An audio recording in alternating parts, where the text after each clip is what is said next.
పేదల ఇళ్లు టీడీపీ కూల్చేసిందంటే ఒక వార్తని సాక్షి హైలైట్ చేసింది.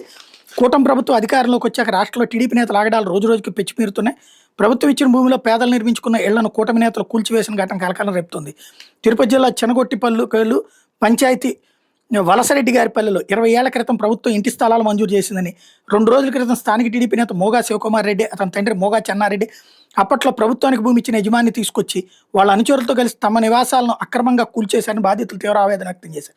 బాకరాపేట ఎస్ఐ తమను స్టేషన్కి రమ్మన్నారని, తాము స్టేషన్లో ఉండగా టీడీపీ నాయకులు యంత్రాల సాయంతో తమ ఇళ్లను కూల్చేశారని బోర్న వెల్పించారు. సమస్యను మండల తహసీల్దార్కి విన్నవించిన ఫలితం లేకపోయిందని ఆవేదన వ్యక్తం చేశారు. ఈ విషయం మీద బాకరాపేట ఎస్ఐ రాఘవేంద్ర ఎవరిని కోరగా పోలీస్ స్టేషన్కి రమ్మని చెప్పడం వాస్తవాన్ని, నిర్మాణాలు కూల్చుని వేసిన వాళ్ళ మీద చర్యలు తీసుకుంటామన్నారు. అంటే వాళ్ళు కుమ్మక్కై చేసింది. ఇక్కడ అసలు విషయం ఏంటి ఇక్కడ అర్థమవుతున్నది, 20 ఏళ్ల క్రితం ప్రభుత్వం ఇంటి స్థలాలను మంజూరు చేసింది. ఇప్పుడు తాజాగా టీడీపీ నేత తండ్రి ఇచ్చాడనమాట ఆ భూమి, మొగ చెన్నారెడ్డి అనేటటువంటి అతను. ప్రభుత్వానికి అతను ఇచ్చిన భూమిని ప్రభుత్వం పనిచేసింది. ఇప్పుడు ఆ భూమిని అతను మళ్ళీ తిరిగి తీసుకోవాలనుకున్నాడు. అంటే అదేదో ప్రభుత్వం దగ్గర నుంచి తీసుకోవాలి, అక్కడ ఉన్న వాళ్ళని కూల్చేయడం అనేది కరెక్ట్ అవుతుంది అనేది ఇక్కడ తేలాల్సి ఉంది.